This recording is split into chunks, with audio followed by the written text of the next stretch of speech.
नमस्कार, स्वागत है आपका इस बुलेटिन में। मैं हूं आपके साथ ललित। तेज की तकरार, किसकी सरकार। जी हां, हम बात कर रहे हैं मध्य प्रदेश छत्तीसगढ़ के विधानसभा चुनाव 2023 की। तो इस बेहद खास चुनावी कार्यक्रम में आपको मध्य प्रदेश और छत्तीसगढ़ सियासत का हर वो पहलू नजर आएगा जो आपको जानना बेहद जरूरी है, क्योंकि आप ही तो कहते हैं चुनाव का मतलब बंसल न्यूज। आइए शुरू करते हैं तेज की तकरार और किसकी सरकार।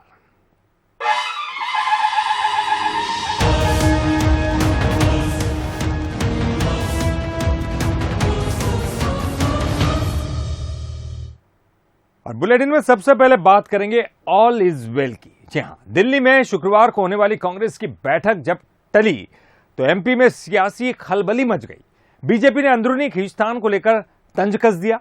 तो बीजेपी में लगातार मेल मुलाकातों का दौर भी चर्चा का विषय बन गया है और आज हम इसी पे बात करने वाले हैं।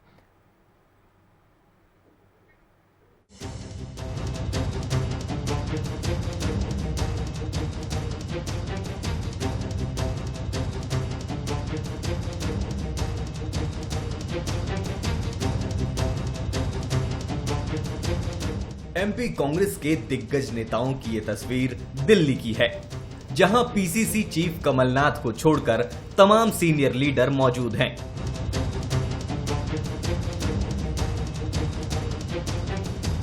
राज्यसभा सांसद विवेक तन्खा ने ट्वीट के कैप्शन में लिखा कि मीटिंग पोस्टपोन हो गई, लेकिन चर्चा और गपशप का मौका मिल गया।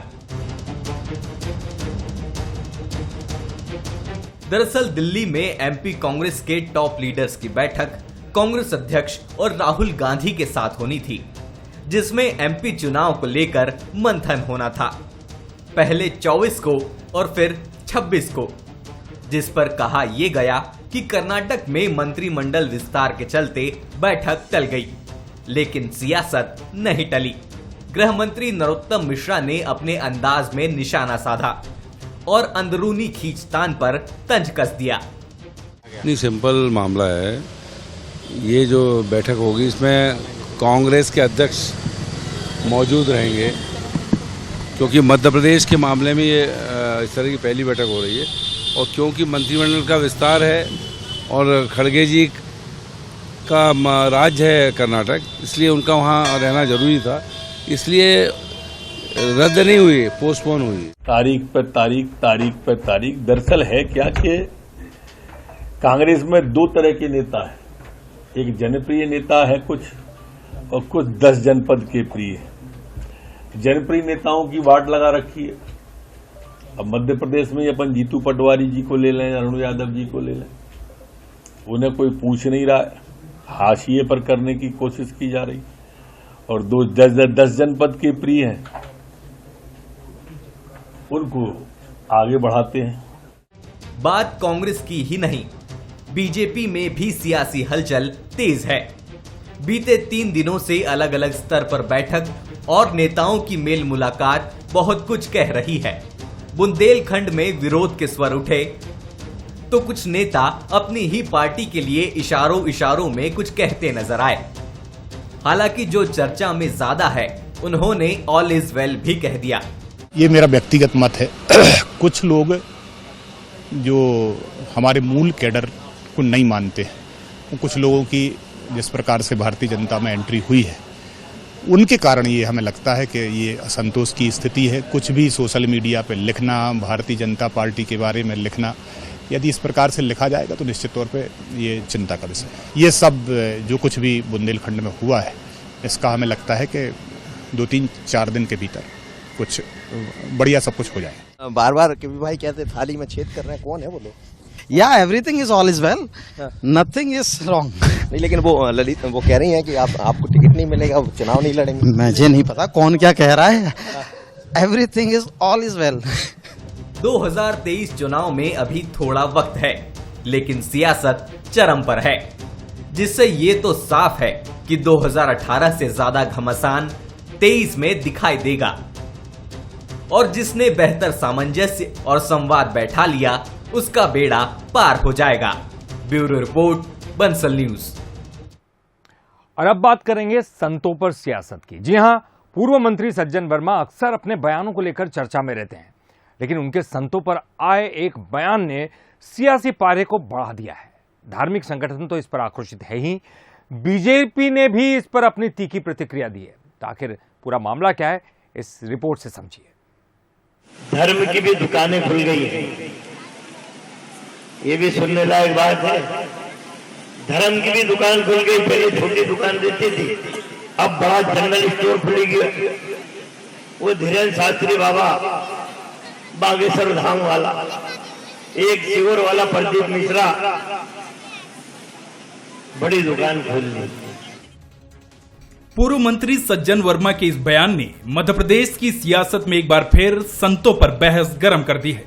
सज्जन वर्मा ने टिप्पणी करते हुए कहा कि आजकल धर्म की कई दुकानें खुल गई हैं, जिसमें पंडित धीरेन्द्र शास्त्री और प्रदीप मिश्रा जैसे कथावाचक भी शामिल हैं। पहले ये दुकानें छोटी थीं, लेकिन अब बड़ी हो गई हैं। सज्जन वर्मा के इस बयान को लेकर न सिर्फ धार्मिक संगठन बल्कि बीजेपी भी हमलावर है। बीजेपी का कहना है कि कांग्रेस ने हमेशा हिंदू धर्म को नीचा दिखाने की कोशिश की है। देखिए, ऐसा है कि कांग्रेस का चाल चरित्र ये सब दुनिया जानती है, और जैसे चुनाव नज़दीक आते हैं तो इनको हिंदू धर्म में आस्था रखने वाले, हिंदू धर्म को संगठित करके हिंदू धर्म को दिशा देने वाले साधु महात्माओं को इनको दुकान लगती है। लेकिन जैसे चुनाव आ जाते हैं तो इनके नेता मंदिर मंदिर घूमते हैं, तब इनको धर्म की याद नहीं आती। एक तरफ जहां कांग्रेस अपने दिए हुए बयान पर घिरती नजर आ रही है, तो वहीं दूसरी तरफ गौरीशंकर बिसेन ने अपने साथ हुई बदसलूकी को बड़ी ही सफाई से चर्चा से हटा दिया है। उन्होंने कहा कि उन्हें पंडित धीरेन्द्र शास्त्री से कोई भी परेशानी नहीं है, नर का काम नारायण की सेवा करना होता है। मैंने तो नर सेवा में नारायण सेवा को माना है, और मैंने मुख्य जो जवाबदारी लिया था वहाँ आने वाले श्रद्धालुओं का भोजन हमने तो पंगत में बैठा करके, हमारे हिंदू परंपरा अनुसार नीचे बैठा करके हमने महाप्रसाद हमारे आगंतुक श्रद्धालुओं तक पहुँचाया। उन्होंने कहा कि भाई इस समय में मंच पे जाना उचित नहीं है, तो वहाँ रुके, इसके अलावा और कोई घटना नहीं घटी। धर्म पर राजनीति होना कोई नई बात नहीं है। बीजेपी हो या कांग्रेस, सभी के अपने अपने तर्क हैं। जैसे जैसे चुनाव नजदीक आ रहे हैं, जनता को लुभाने के लिए नेता और पार्टियां बाबाओं और कथाओं का सहारा ले रही हैं। साथ ही बाबाओं पर बयानबाजी कर सुर्खियां बटोरने की कोशिश भी हो रही है। बाबाओं पर बयानबाजी कितना फायदा दिलाती है ये तो वक्त बताएगा, लेकिन राजनीतिक बहस तो गर्म हो ही रही है। Bureau report, Bansal news. केंद्रीय मंत्री ज्योतिरादित्य सिंधिया और पूर्व मुख्यमंत्री दिग्विजय सिंह के बीच सियासी अदावत काफी पुरानी है। अब तो दोनों अलग अलग पार्टियों में है, लिहाजा ये अदावत अब निखर कर सामने आ रही है। बयानबाजी हो या फिर सोशल मीडिया का मंच हो, दोनों ही एक दूसरे पर निशाना साधने से नहीं चूकते। दिग्विजय सिंह का एक वीडियो वायरल हुआ तो सिंधिया ने ट्वीट कर निशाना साधा, जिस पर दिग्गी राजा ने भी पलटवार किया है। सिंधिया का ट्वीट, अहंकार त्यागें राजा साहब। दिग्विजय ने दिया जवाब, सीख के लिए धन्यवाद महाराज। एक बार फिर सोशल मीडिया पर किले और महल की अदावत देखने को मिली, और ये शुरुआत दिग्विजय सिंह के एक वीडियो के वायरल होने के बाद हुई। वीडियो बुरहानपुर का है, जिसमें दिग्विजय सिंह की एक कार्यकर्ता से बहस हो रही है और वो उसे मंच से नीचे उतार देते हैं। भैया ऐसा करो, सुनो, ये क्या यूथ कांग्रेस का है? हाँ, उधर बैठो, इधर बैठो। नहीं चल, ऐसा ठीक है, आपको जाना चाहिए, बैठना तो बैठिए। अरे क्या बात कर रहे हो, ये क्या पॉलिटिक्स है, क्या बात करते हो तुम? ये हो काजी क्या होते हैं? इस तरह करोगे तो नहीं चाहिए ऐसे लोगों को। केंद्रीय मंत्री ज्योतिरादित्य सिंधिया ने यही वीडियो ट्वीट करते हुए लिखा कि ये दिग्विजय जी का पुराना तरीका है। राजा साहेब दिग्विजय जी, अहंकार त्यागें, लोगों को अपनाना और सम्मान देना सीखें। सिंधिया ने ट्वीट किया तो दिग्विजय सिंह कहां पीछे रहने वाले थे, उन्होंने पलटवार करते हुए ट्वीट किया, सीख के लिए धन्यवाद महाराज। सिंधिया और दिग्विजय के बीच ये अदावत नई नहीं है। बीते दिनों दोनों के बीच ऐसी ही सियासी तकरार हुई थी जिसकी चर्चा जोरों पर रही। दिग्विजय ने 2020 की बगावत का जिक्र करते हुए ये तक कह दिया था कि हे महाकाल, अब दूसरा सिंधिया कांग्रेस में पैदा ना हो। 2018 में भी कहा था सरकार हमारी बनेगी, बनी। 15 महीने में हमारे कुछ बड़े बड़े धनाढ्य विधायक और कमाई में लग गए, करोड़ रुपए लेके बिक गए। करोड़ रुपए ऑफर आए थे, इन्होंने मना कर दिया। और मैं इसीलिए कहता हूं, अकाल दूसरे ज्योतिरादित्य सिंधिया कांग्रेस में पैदा ना हो। ज्योतिरादित्य सिंधिया भी पीछे नहीं रहे थे। उन्होंने ट्वीट किया और एक कदम आगे बढ़ते हुए ये तक लिख दिया था कि हे महाकाल, दिग्विजय सिंह जैसे देश विरोधी और बंटा ढार भारत में ही पैदा ना हो। आप समझ सकते हैं कि किले और महल की अदावत कितनी गहरी है, जिसे दोनों ही पूरी शिद्दत से निभा रहे हैं। और अब वक्त चुनाव का है, लिहाजा आए दिन इनकी अदावत के नगमे सियासी फिजाओं में गूंजते रहेंगे। Bureau report, Bansal news. Chhattisgarh में भी संसद भवन के लोकार्पण को लेकर सियासत जारी है। बीजेपी और कांग्रेस के बीच बयानबाजी का दौर जारी है। आप पूर्व मंत्री अजय चंद्राकर ने छत्तीसगढ़ विधानसभा के शिलान्यास का हवाला देकर कांग्रेस को घेरा, तो अमरजीत भगत ने अजय चंद्राकर पर पलटवार भी कर दिया। पीएम करेंगे नई संसद का इनॉग्रेशन। दिल्ली से छत्तीसगढ़ तक सियासी टेंशन। 28 मई को पीएम नरेंद्र मोदी दिल्ली में नई संसद का इनॉग्रेशन करने जा रहे हैं, जिसे लेकर दिल्ली से लेकर छत्तीसगढ़ तक सियासी पारा चढ़ा हुआ है। कांग्रेस पीएम मोदी की जगह राष्ट्रपति से उद्घाटन कराने की मांग पर अड़ी हुई है और कार्यक्रम का बहिष्कार कर रही है। इधर छत्तीसगढ़ में भी सियासी बयानबाजी हो रही है। संसद भवन के लोकार्पण को लेकर जारी सियासत के बीच पूर्व मंत्री अजय चंद्राकर ने प्रदेश की कांग्रेस सरकार पर बड़ा हमला किया है। उन्होंने कहा है कि मुख्यमंत्री भूपेश बघेल ने छत्तीसगढ़ विधानसभा का शिलान्यास सोनिया गांधी और राहुल गांधी से कैसे कराया। अजय चंद्राकर ने विधानसभा भवन के शिलान्यास कार्यक्रम को लेकर सवाल किया कि क्या उन्होंने राज्यपाल को न्योता दिया था। इसी कांग्रेस के मुख्यमंत्री माननीय भूपेश बघेल जी सोनिया गांधी और राहुल गांधी जी से विधानसभा भवन का शिलान्यास कैसे करवाए? क्या उन्होंने राज्यपाल को न्योता दिया था? वो संवैधानिक व्यक्ति नहीं है। ये लोग कौन से संवैधानिक व्यक्ति थे? अजय चंद्राकर के बयान पर मंत्री अमरजीत भगत ने पलटवार किया है। उन्होंने कहा कि क्या वो राज्यपाल के प्रवक्ता है या प्रतिनिधि हैं? तत्कालीन राज्यपाल उस समय प्रदेश में उपस्थित नहीं थी, जिस वजह से ये स्थिति बनी थी। अजय चंद्राकर जी से मैं जानना चाहता हूं, क्या आप राज्यपाल के प्रवक्ता हैं या प्रतिनिधि हैं? अगर होंगे तो उनसे पूछिए कि उस तिथि में वो यहाँ पर उपस्थित नहीं थी। तत्कालीन राज्यपाल सुश्री अनुसुईया उइके जी उस समय उपस्थित नहीं थी। नई संसद भवन के लोकार्पण पर सियासत लगातार जारी है। कांग्रेस समेत 20 पार्टियां विरोध कर रही हैं, तो 25 पार्टियां आयोजन में शामिल होंगी।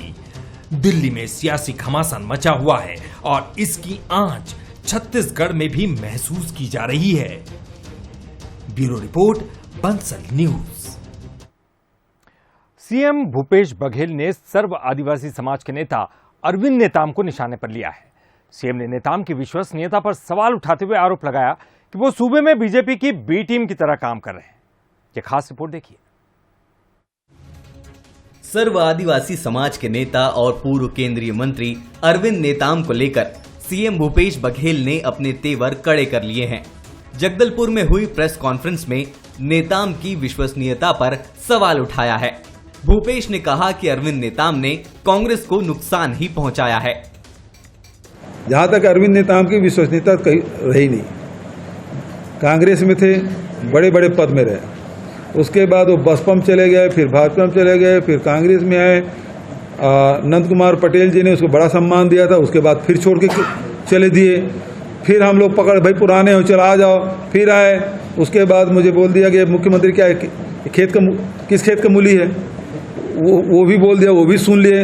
बड़े हैं, बुजुर्ग हैं, हमको कोई कहना नहीं है, लेकिन उनका उद्देश्य कांग्रेस को नुकसान पहुंचाना है। उन्होंने सर्व आदिवासी समाज के चुनाव लड़ने पर कहा कि कोई समाज चुनाव नहीं लड़ता, बल्कि इसके लिए बाकायदा पॉलिटिकल पार्टी बनानी पड़ती है। बिल्कुल सही बात है भाई, ये आपको राजनीतिक दल बनाना चाहिए। वो तो 4-4 बार के सांसद रहे, केंद्रीय मंत्री रहे, 4 या 5 बार के सांसद रहे, केंद्रीय मंत्री रहे, वो संविधान समझते हैं, तो आपको राजनीतिक दल बनाना चाहिए ना। समाज के नाम से कौन चुनाव लड़ता भाई, कहीं चुनाव नहीं लड़ा जाता। सीएम की जानिब से आए तीखे हमलों पर नेताम ने भी पलटवार किया है। जवाब में नेताम ने साफ किया कि वो पहले आदिवासी हैं, उसके बाद कांग्रेसी। कहीं कोई सुनवाई नहीं होती तो क्या करेगा समाज। बहुत से कानून बने हैं, अगर उसकी कहीं सुनवाई ना हो, आंदोलन हो गए, धरना हो गए, प्रदर्शन हो गए, जेल गए, लाठी खाए, उसके बाद नहीं होता तो क्या करेगा समाज।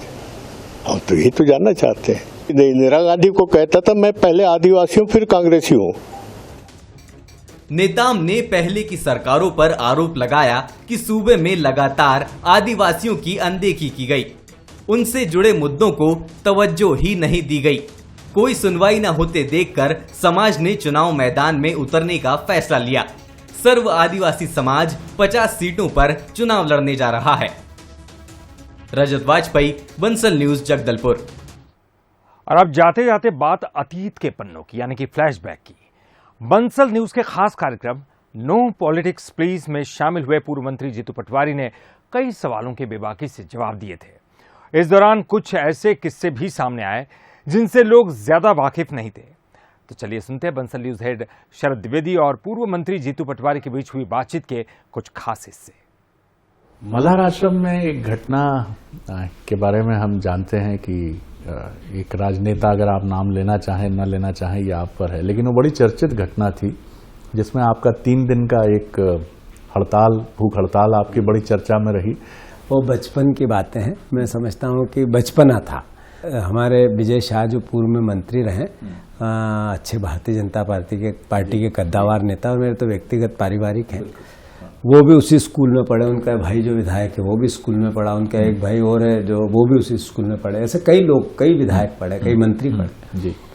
तो एक बार उनका जब छोटा भाई विजय भाई साहब का वहाँ पढ़ता था, उसके आपस में किसी दूसरे लड़के से झगड़े हुए। विजय भाई साहब रात को आए, उन्होंने कहा कि कान में मुझे लग गई है और इसने मुझे मारा, तो उन्होंने गुस्से में उसको दूसरे को चांटा मार दिया। तो मैं मानता हूं कि एक स्वाभाविक घटना थी और शायद उन्होंने भी छोटा भाई हो अपना उस नाते से समझाने की कोशिश की, पर चूंकि मैंने कहा मैं बचपना था, मैंने उनको कहा कि ये गलत बात है आपकी, एक को मारा और एक को नहीं कुछ किया, ये तो ठीक नहीं है। दोनों गलती थी, दोनों झगड़े और एक को लग गई, इसका मतलब है दूसरे को डांटो और पहले को छोड़ दो, ये मत करो, गलत बात। विजय भाई साहब ने, चूंकि वो सीनियर थे, वे एमएलए थे उस समय, तो वो मुझे कुछ एक तरह से डांट के निकल लिए। मैं उनके खिलाफ फिर भूख हड़ताल पे हम लोग बैठ गए और फिर उनको 2-3 दिन बाद आना पड़ा और अच्छा लगा। उनने भी अच्छी एक्टिविटी की, हमने भी अच्छी की, उस समय के हिसाब से ओके।